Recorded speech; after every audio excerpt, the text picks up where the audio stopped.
Most people don't start questioning what they're feeding their dog until something goes wrong. Welcome to The Dog Who Asked for More, a podcast for dog parents navigating the messy, complicated parts of life with dogs that no one really prepares you for. Each week, you'll hear honest, grounded conversations that help you understand your dog more clearly, feel less alone in the challenges you're facing, and strengthen the relationship you're building together. If you've ever had a moment where your dog is struggling and you realize you're doing everything you've been told to do, but something still isn't working, that usually is where this starts. The frustration, the second guessing, the wondering if you're missing something important. A lot shows up when dogs start having gut issues, allergies, or things that don't resolve when we expect them to. I'm Em, dog mom, retired vet tech turned dog trainer, and canine nutritionist who works with overwhelmed dog parents who love their dogs deeply but feel stuck, burned out, or unsure what their dog actually needs. Because sometimes what we assume is normal isn't, and missing that can change how our dogs feel every day. Today, we're looking at how people end up feeding their dogs the way that they do and what starts to shift when you begin to question it. When I got into nutrition, it was because I had to. I had a dog with pancreatitis, and I had a dog who literally would not eat kibble. I found out that it was because he was allergic to storage mites. He was allergic to every bag of kibble because there's no way to storage food without getting storage mites. So it was really, really difficult. This is what happens to a lot of people. I feel like they don't start looking at nutrition or diet options until they've either tried everything and they're really, really frustrated, or they have a dog that gets sick and they don't know what else to do. Is this the same experience that you've had too? It is the same experience. We're programmed to have this mindset of like, well, this is dog food or this is cat food. What's so interesting to me, and I actually just brought this up at a conference I was speaking at, is why is it that when something is wrong and we go to the veterinarian, then the veterinarian says, feed real food? Granted, it's not necessarily what we want to be feeding. They still are saying like chicken and rice, which is not what we actually want to be feeding. But why is it that the answer is real food when something goes wrong, but we're never thinking about it to prevent? This is the mindset that it boggles my mind, like truly. No, I agree with you. It's wild too, because same thing with us when we're sick. We want to eat healthy, nutritious foods that fill us up, but are gentle on Yeah. our stomachs. So why wouldn't we be doing that for our dogs? And a lot of people, when they come to me and they're like, oh, you feed raw. I'm like, why do you do that? And I'm like, well, if my dog lived out in the wild, like they originally did, what would he eat? Well, I don't know. Well, that's because we have made it a convenience to feed our dogs something that's stored on a shelf. I think the thing that really did it for me, though, with kibble was not only learning that Fitz was allergic to storage mites, and that was like our main problem, but then learning that bags of dog food sit on shelves in warehouses for like 12 to 18 months before they even go out in the pet store. I was done when I heard that. Yeah, it's pretty crazy. I mean, really everything that we're living in right now, I feel like we're in the twilight zone. And I say this like tongue in cheek, but really truly, I just put out a clip on just before we're recording this on my Instagram that actually got better traction than I thought it would, because I said, and I feel I'm just going to keep saying this for as long as I can possibly say this until it finally catches on, that kibble is a failed experiment. And the sooner that we as a society come to this conclusion, and this is a really hard thing to say, right? Because it props up our rescues and our shelters and millions of dogs and cats just in the United States alone. Like, this is what they're eating. And the reality is, yes, I would rather have a fed dog than a starving dog. Same with a cat. But we need to collectively come to the realization that the experiment, like if we look at the timeline of things, this is the experiment. Kimball is the experiment, and it is failing phenomenally. If you don't mind, I want to like go on a little rant, a little tangent here with the whole like raw debate. I have been a raw feeder for a decade or more, and I've gotten to the point with my dog where I finally have succumbed to the fact that she would rather eat gently cooked foods right now in this stage in her life. Great, we've been through a lot. She is aging. I still try raw with her, and she will eat it for short periods of time. At the end of the day, I feel like raw feeders, all of us, like, we should just be on the real food bandwagon and maybe not be so, divisive amongst ourselves. I think there's a topic that we all need to really be talking about. Some people argue that a raw food diet is biologically appropriate. It's what they would be eating in the wild. It's what wolves are eating in the wild, all the things. Other people argue, can we do better to help them thrive? And I think there's something to be said for that as well, but maybe not in the way that a lot of people have brought up this topic in the past, because people tend to bring up this topic as raw is not good enough and they want to supplement it in some way or feed cooked because they would prefer to feed cooked. I don't look at it that way. And I think this kind of fits in with the topic of your podcast a little bit more. We are asking our dogs to live in an environment that is completely foreign to them in our homes inside four walls. We are asking them to behave in manners that are completely foreign to them without really giving them instruction on what they should be doing instead. Just a whole lot of no. We have taken away a lot of access to the outdoors, especially for animals that are living in like city centers and high rises. We have taken them out of everything that they have known biologically. And so, yeah, one of the things that we can do to bring their biological needs back into perspective is, I do believe, feeding them a raw food diet. But I think also something you probably talk about a lot is enrichment. And I'm not a huge supplement fan. Any type of supplements that I do generally recommend are going to be like food-based supplements first. And I do think that we do have to supplement, but I think that that is not a fault of their biology. I think it's a fault of the human impact on the environment. Our food just doesn't have the nutrients that it used to 100 years ago. There are bacteria that we find in the soil that we don't find anywhere else, and we and our dogs and our cats need it to be able to even digest meat. And so if we don't have access to clean, healthy soil, how are we getting those bacteria? It's a very complex issue. And I think I just went down a rabbit hole that you were probably not prepared for. But you're right. It is such a layered problem. Yeah. To your point, 100 years ago, they weren't spraying chemicals over crops. And the rotation of how they farmed every year was slightly different. And cows weren't getting hormones. And there's just so much more to it than people even think about, because even as people, we don't look at how nutrition affects us until there's a problem. Like right back to the beginning of where we started this conversation. We're just eating until we're overweight or we're sick or we're having an allergic reaction to something. And then that's when we're like, oh, well, I don't know if this is healthy for me or not. And maybe I need to figure out what's going on here. But you're right. It's the same thing with dogs. It's so funny that you said that about your dog liking the lightly cooked. Fitz has been eating raw for, gosh, about a year and a half now, and he loves it. But most recently, something happened where one of my parents cooked the meal a little bit because they didn't know. And now he would like for his meal to not be out of the refrigerator. He would like for it to be a little bit warm. So we also have been doing a little bit more lightly cooked.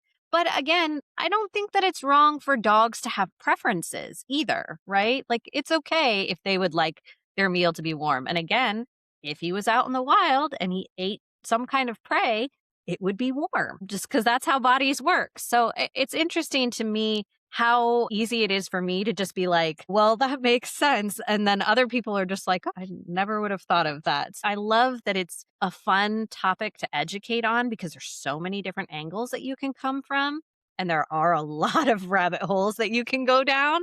Sometimes it makes you a little crazy because there is so much to learn. But I think that that's kind of how it has to be with dogs. If you're not always learning and you're not always evolving, you're not really giving the best life to that dog that you can be. To your point about bringing a dog into your home and taking away their access and controlling everything that they do, like enrichment and choice and playing outside and having all those things. Somebody compared it once to when we were in the COVID lockdown and how we all kind of went a little bit crazy. Well, your dog lives that COVID lifestyle every single day of their life. So that's just one of those areas that we could give a little bit more grace to our dogs and try to see things from their perspective to help them have a little bit better day by not forcing them to just behave in this box of a house and have all these requirements that are not even biologically appropriate. They're not normal for them. They don't understand. We're asking them to live in a society that we don't even know how to live in most of the time. So it's really interesting to see how much growth comes from that when people start shifting into what's possible versus what the industry or what the economy or what the vet or the friend next door says. There's just so much room to grow and improve for ourselves and our dogs. And I think it's really cool that so many more people are starting to open up to that idea. I want to go back to what you said about the food and the shelter because shelters are struggling as it is. So, yeah, I totally get why they feed kibble and they hardly ever have extra money for things like that. But that is something that where if we were educating properly and helping pets transition properly into homes, it would be an easy thing to change. My dogs ate kibble for almost their entire lives and have about the last year and a half, 2 years been switched to raw. So it is something that you can transition and it's really not that difficult to do it either. It's actually easier than switching them on kibble to kibble to kibble to kibble. So it's definitely a fun thing to see that we could change, but there's going to be a lot of things, I think, unfortunately, that take place before we get to that. Yeah, I know, 'cause there's so many reasons. What's interesting is that I started out in the rescue world in my early 20s and kind of made my way through doing a lot of things in rescue. So I have a lot of empathy. Burnout is real. But, like, it's hard. It is hard work emotionally to rescue animals. Like, really, really tough. So I have a lot of empathy for that. Something's got to give somewhere.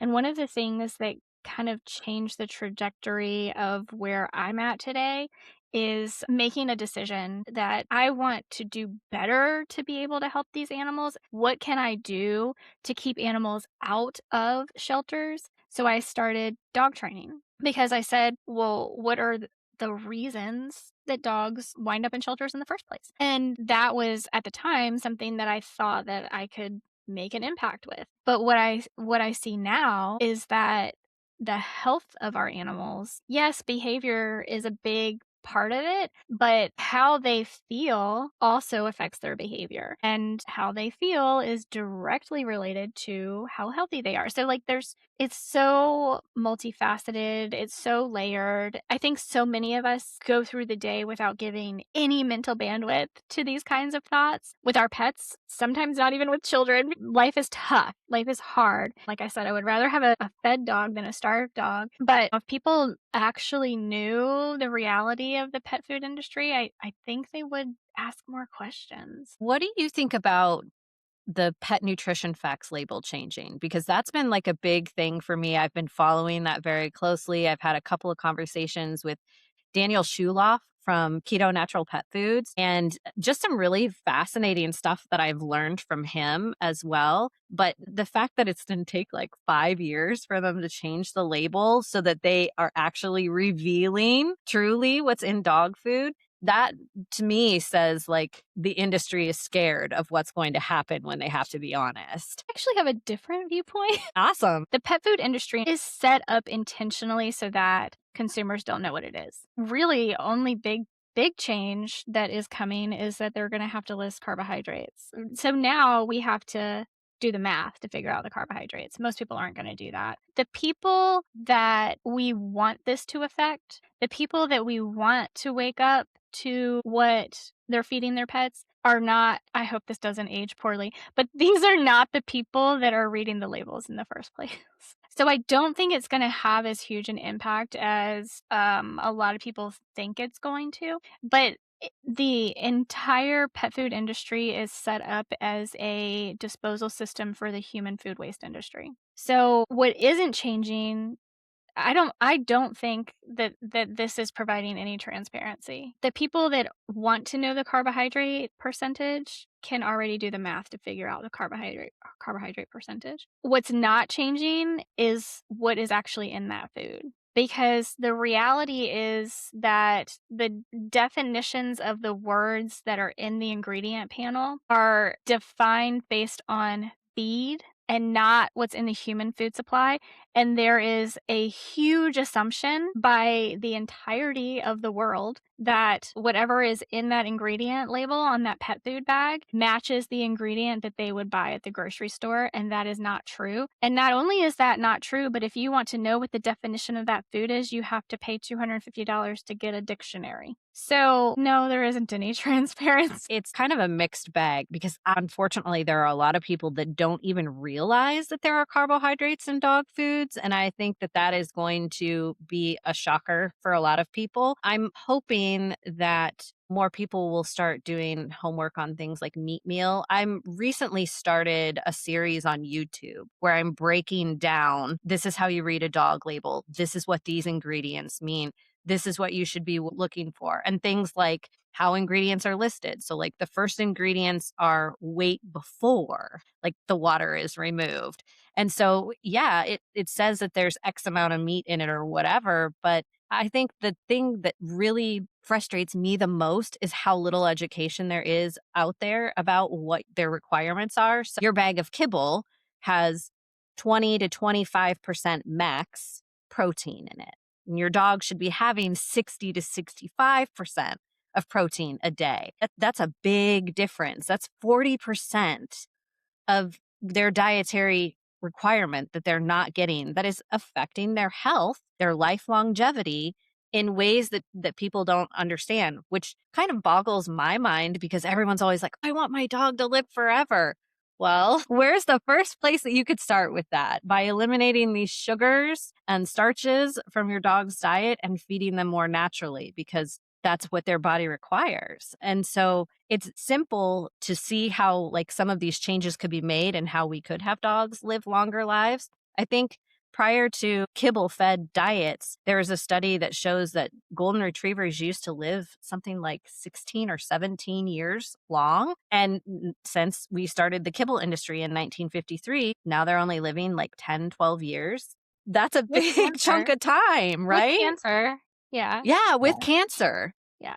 Yeah, it's wild. It's It wild. is. What is your like biggest frustration with the feeding industry in general? My answer is very high level because the reality of all of this is that our planet is suffering. And I am a big proponent for regenerative agriculture. I truly, truly, truly believe that it will save the world because when our topsoil is dead, the earth is dead. And there is a huge percentage of the topsoil in our world because of things like glyphosate and monocropping that is dead. And fortunately, are initiatives around the world to bring more regenerative farming back. There's a lot of scare tactics in the world right now, including in our own US government, which I do not want to get political at all, because that is a whole other rabbit hole. But it all ties in together. Like, let's be real. We have somebody who has spent his entire life fighting glyphosate now saying, oh, but we have to have it to be able to feed the world.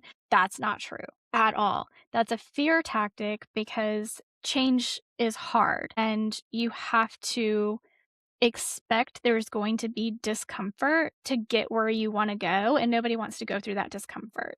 Does that mean we may not have strawberries in February? Yeah, probably. And that's going to suck because I love strawberries. I want to eat them in February too, but that's not natural. And truly, we have to fix the human food supply to be able to fix the animal feed supply. I'm not like going on this tangent for no reason because the animal feed supply is truly set up to dispose of any and everything you can think of, from dying and decomposed meats that have cancerous tumors in them that are not going to be allowed into the human food supply, all the way down to used cooking grease from restaurants and any and everything in between. It allows for things like metals and plastics because none of that is being pulled off of these animals before they are disposed of and turned into a literal pulp because that's what goes into pet feed and animal feed in general. Let's be real. This is what is feeding our cows and our pigs and our chickens and everything else as well. The salmon that are farmed, all of it. Same governing body is regulating all of it. That's heavy, and I know that that's really heavy, but that is the reality of like what I wish people would understand. Is it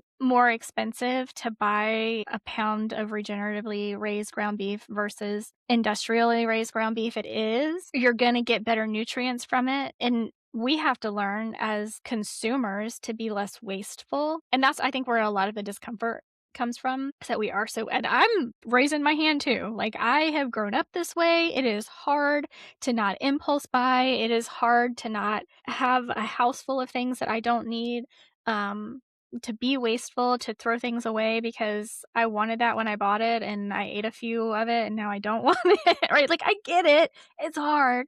But I think ultimately to affect change in our pet food industry, we have to affect change in the human food industry because that's where all of this is coming from. It is wild how wasteful we are as humans. And, I didn't know until just started to get into this nutrition stuff. So, about the last maybe 4 or 5 years total, I didn't know that dog food was made out of basically food waste Yeah. until, you start doing that research. But again, that's another one of those areas it's just not commonly educated on. People don't know because it's just not out there for everybody to find. You really do have to dig for it. You have to take a course on it. You have to get a certification in order to really be presented with the actual materials and facts because that's how the market like glazes it over. They just, here's an easy way to feed your pet. It's taking care of some of the planet waste and all that kind of stuff. And you're right, they don't clean up the animals or take the tags off. And there's things like tire sealer that ends up in dog food. That's scary to me. It is euthanasia drugs. I could even go further. If you really want me to Go get for it. Go like, for if it. you want, like, a really controversial episode, I told my listeners at the beginning of this year that I'm done holding my tongue, but none of them have even heard this from me because this is actually something that I've started to deep dive in because as a woman, I feel that I have feminist tendencies. And I have started to dive into the origins of the feminist movement and what it has actually done to our society and how it is actually very damaging not to just women but to men as well. Like, we're where we are in a society largely due to feminism, which it actually was pushed on, like, women did not want this. And you can even go back in like the books that people wrote at the beginning of the feminist movement where they said that we have to get men on board to vote for this because women don't want it. And that's what they did. They got men on board to vote for it for women because women didn't want it. Our entire history of what we think women went through is not true. It's absolutely insane. But the whole point of this is they wanted women in the workforce to be able to tax both people in the household, basically. So we could get an even deeper dive because kibble was invented because women were no longer in the home. And we need convenience and we need microwavable meals and we need kibble. If we really go back, it's because of the rations with the metal from the war, but that turned into once men came back home from the war and they pushed women into the workforce, they said, well, now you really need this because it was really canned food that we couldn't have at first. They needed the metal to make ammunition and things like that in the war. But then once the men came back home from war and they were like, nope, you women need to get in the workforce and we're going to tax you too because what you do at home, we can't tax that. Then women had to have something easy to feed their pets. It's a whole rabbit hole that we could go down. It's interesting how much society as a whole pushes that you need to make it easier. You need to make it Yeah. easier. Like, you need this option because somebody who raw feeds, I hear all the time, it's too expensive. It takes too much time. I don't have time for that. It's a lot of work. But honestly, I meal prep for 28 days at a time. I have Pyrex dishes. I portion everything out and then I freeze it and then I unfreeze day by day. It takes less time for me to meal prep one day every 4 weeks than it did for me to try to figure out what the heck I'm going to feed my dog every single day because stomach problems, can't eat kibble. Do I add this today? Do I give the kibble today? I'd have to keep like all these charts and everything to keep everything organized. That to me was so much more work than just being able to go put it in the defrost mode or sit it on the counter for an hour or two and then cook it in the pan a little bit. And boom, like that's so much easier to me. Convenience aside, what is actually easier? To struggle with your dog and having vomiting and diarrhea and not being able to figure out what the source of it is for weeks and months on end? Or is it just being able to just pull a meal out of the freezer and be like, here's everything you need? There's a part of this conversation that goes deeper than we can hold in one episode. So we're going to pause here for today. I think what this really comes back to is that most people aren't doing anything wrong on purpose. You're following what you've been told, what's available, what feels manageable in real life. And for a long time, that's enough until it's not. And when it stops working, that's usually the moment where everything starts to feel overwhelming. Not because you failed your dog, but because no one showed you how to see it differently yet. If food labels feel confusing or leave you wondering what actually matters, the Dog Food Label Decoder Quiz will help you understand what to look for and where to start. The link is in the episode description. So be kind, spread joy, and remember, sometimes the moment things stop working is the moment you start seeing what actually matters.